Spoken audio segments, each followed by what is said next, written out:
এইমাত্র ধরা খেল আওয়ামী দালাল শাহেক সিরাজ।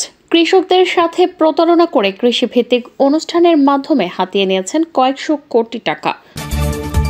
এবং সর্বশেষ জানাবো, অপারেশন ডেভিল হান্টে ধরা খেল সাবেক প্রধানমন্ত্রী শেখ হাসিনার ফুফাতো ভাইয়ের ছেলে সেরনিয়াবাদ সাদিক আব্দুল্লাহ।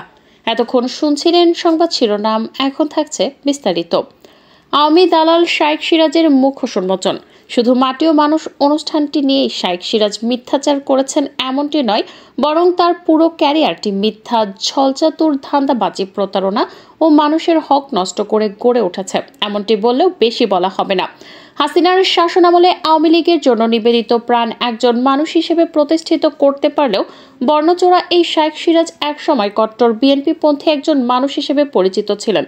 বিএনপি ক্ষমতায় থাকাকালীন শাহেক সিরাজ 1995 সালে বেগম খালেদা জিয়ার হাত থেকে 21 পদক গ্রহণ করেছিলেন, কিন্তু শাহেক সিরাজের 21 পদকটি মূলত জালিয়াতির মাধ্যমে দেওয়া হয়েছিল। 1995 সালের 3রা জানুয়ারি 21 পদক কমিটির প্রথম সভায় শাহেক সিরাজের নাম কোনো তালিকাতেই ছিল না। পরবর্তীতে আব্দুল্লাহ আল নোমান এবং প্রধানমন্ত্রীর কার্যালয়ের প্রেস উইংয়ের সুপারিশে শাহেক সিরাজ 21 পদক বাগিয়ে নিয়েছিলেন। ওই সময়ে শহীদ রাষ্ট্রপতি জিয়াউর রহমানের খাল কাটা কর্মসূচি নিয়ে মাটি ও মানুষের ধারাবাহিক প্রতিবেদন করেছিলেন শাহেক সিরাজ, এবং এর ফলেই মূলত তাকে পদকটি প্রদান করা হয়েছিল।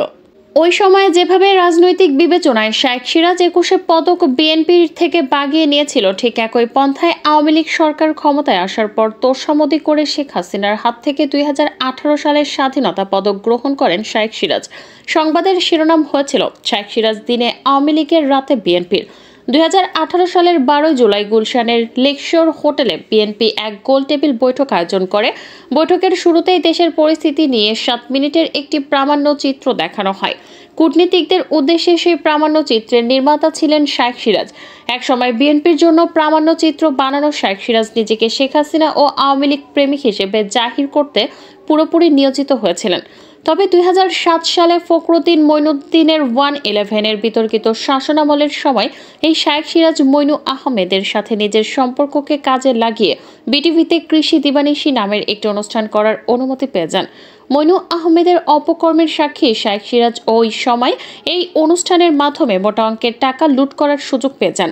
ধান্দাবাজ শাহেক সিরাজের ভণ্ডামি নিয়ে সর্বপ্রথম মুখ খুলেছিলেন প্রয়াত সাংবাদিক সৈয়দ নাজাত হোসেন। 2011 সালে চ্যানেলে আই-এর চাঁপাইনবাবগঞ্জ জেলার প্রতিনিধি হিসেবে শাহেক সিরাজ বরাবর পদত্যাগপত্র জমা দেন নাজাত হোসেন। ওই পদত্যাগপত্রে শাহেক সিরাজকে উদ্দেশ্য করে নাজাত লিখেন, টানা 10 বছর অত্যন্ত সততা ও নিষ্ঠার সাথে দায়িত্ব পালন করে এলেও যে পারিশ্রমিক ও সম্মানে সম্মানিত হওয়া উচিত ছিল, তার বিন্দুমাত্র মূল্যায়নও 10 বছর থেকে শুরু করে আদ্যাবধি একটি পয়সাও বেতন বৃদ্ধি না করায় স্বেচ্ছায় ঘৃণা ভরে শপথ থেকে পদত্যাগ করছি। চ্যানেল আইয়ের পরিচালক ও বার্তা প্রধান হিসেবে নিজের আঙুল ফুলে কলা গাছ হলেও সহকর্মীদের সুযোগ সুবিধার দিকে কখনোই কর্ণপাত করেন না স্বার্থপর শাহেক সিরাজ, যে কারণে চ্যানেল আইয়ের কর্ণধার ফরিদুর রেজা সাগরের সাথে শাহেক সিরাজের মনোমালিন্যের খবর মাঝে মাঝেই সংবাদের শিরোনাম হয়। যেমন দৈনিক চট্টগ্রাম প্রতিদিন পত্রিকায় একবার সংবাদের শিরোনাম হয়েছিল, কোন্দলের আগুনে পুড়ছে চ্যানেল আই পরিবার। এই সংবাদটি থেকে জানা যায় চ্যানেলটিতে কর্তৃত্ব ও আধিপত্য রয়েছে শাহেক সিরাজের। এই সুযোগকে কাজে লাগিয়ে করোনার সময় একে একে ছাঁটাই করা হয়েছিল ফরিদুর রেজা সাগরের ঘনিষ্ঠজনদের। এই শাহেক সিরাজ ভয়ঙ্কর নারী বিদ্বেষী একজন মানুষ। শাহেক সিরাজের বিরুদ্ধে সংবাদ পাঠিকা হয়রানির অভিযোগ। এই সংবাদটির দিকে এবার আপনাদের দৃষ্টি আকর্ষণ করতে চাই। এই সংবাদটি থেকে জানা যায় সংবাদ পাঠিকা এবং নারী কর্মীদের সঙ্গে অশোভন আচরণ, নিপীড়ন এবং নানা রকম হয়রানি করে থাকেন তিনি। শুধু তাই নয়, 71 টিভির সংবাদ পাঠিকা ফারজানা করিম একসময় চ্যানেল আইতে কাজ করতেন। শাহেক সিরাজের বাজে আচরণের কারণে সেখানে টিকতে পারেননি তিনি। চ্যানেল আইতে ফারজানা ব্রাউনিয়ার উপস্থাপনায় স্বর্ণ কিশোরী নামের একটি অনুষ্ঠান একসময় তুমুল জনপ্রিয় হয়েছিল। ফারজানা ব্রাউনিয়া জনপ্রিয়তায় সে সময় শাহেক সিরাজকেও ছাপিয়ে যেতে পারেন।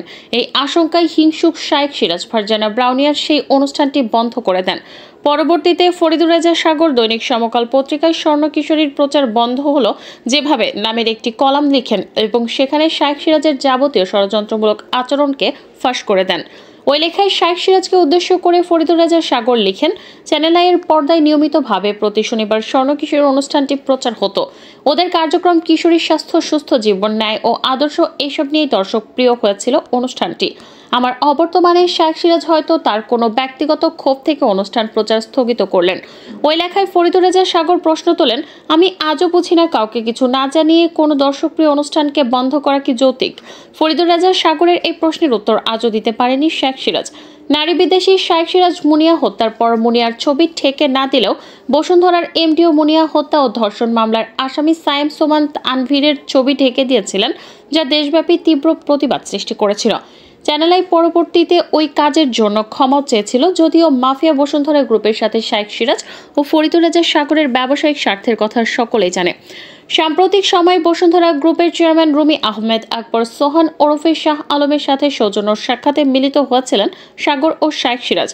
ধুরন্ধর শাইখ সিরাজ দাবি করে থাকেন তিনি কৃষকের বন্ধু, অথচ বাবার বয়সী দরিদ্র বৃদ্ধ কৃষকদের নিয়ে কৃষকের ঈদ আনন্দ অনুষ্ঠানের নাম করে খুবই আপত্তিকরভাবে শারীরিক কসরত করতে হয় এমন দৃষ্টিকটু খেলাধুলার আয়োজন করে থাকেন তিনি।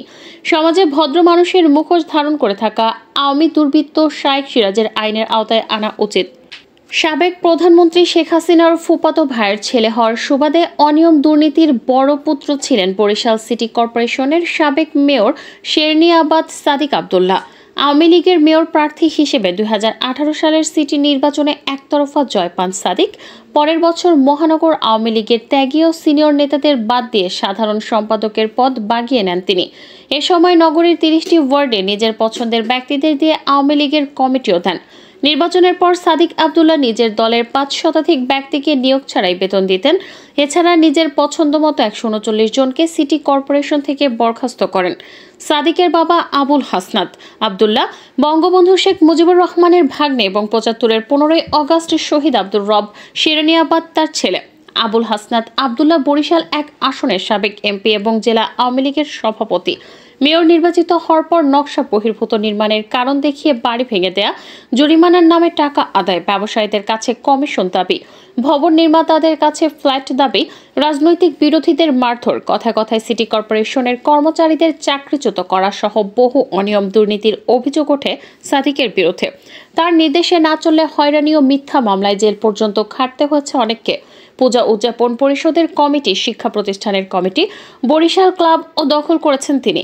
কিন্তু এত কিছুর পরেও কেউ টু শব্দ করতে পারেননি তার বিরুদ্ধে। স্থানীয়দের ভাষ্যমতে মেয়র এবং সাধারণ সম্পাদকের পদ পেয়ে একচ্ছত্র নিয়ন্ত্রণ প্রতিষ্ঠা করেন সাদিক আব্দুল্লাহ। তার অনুগতরা পান আওয়ামী লীগ ও অঙ্গ সংগঠনের পদবি।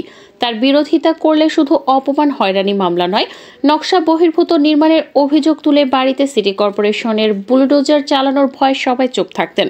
এমনকি সাদিক বিরোধী হিসেবে পরিচিত আওয়ামী লীগ নেতারাও এলাকায় রাজনৈতিক কর্মসূচি পালন করতে পারেনি। অনেকে ছিলেন এলাকা ছাড়া। মন্ত্রী পদমর্যাদা না পেলেও সাদিক মন্ত্রীদের মতো গাড়ি বহরে পুলিশের জিপ সহ প্রোটোকল নিয়ে চলতেন। তাতে জনমানুষের মাঝে ভয় আরও বাড়ে। খোঁজ নিয়ে জানা গেছে, সাদিক মেয়র থাকাকালীন বরিশালে যারাই ভবন নির্মাণ করেছে তাদের কাছে কমিশন হিসেবে ফ্ল্যাট অথবা ফ্লোর চাইতেন তিনি। না দিলে সিটি কর্পোরেশনের লোক পাঠিয়ে কাজ বন্ধ করে দিতেন। এমনকি নিজের মামার নির্মাণাধীন 5 তলা ভবনে অংশীদারিত্ব চেয়েছিলেন। তাতে রাজি না হয় ভবনটির নকশা মেনে হচ্ছে না তা অভিযোগ দিয়ে 4-5 থেকে 10 ফুট করে ভেঙে দেয় সিটি কর্পোরেশন।